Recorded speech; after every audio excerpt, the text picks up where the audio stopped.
दोस्तों आप जो इस वीडियो में लाजवाब किचन देख रहे हैं, इस किचन में दोस्तों दीवार पर हमने सतवारिया टाइल का यूज़ किया है और जो इसका टेबल टॉप है वो हमने ब्राउन मार्बल का यूज़ किया है।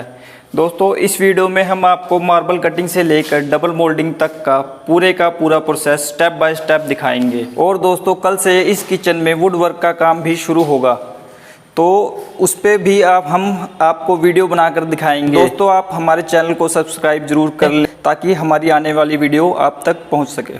तो दोस्तों देर ना करते हुए चलिए वीडियो को स्टार्ट करते हैं।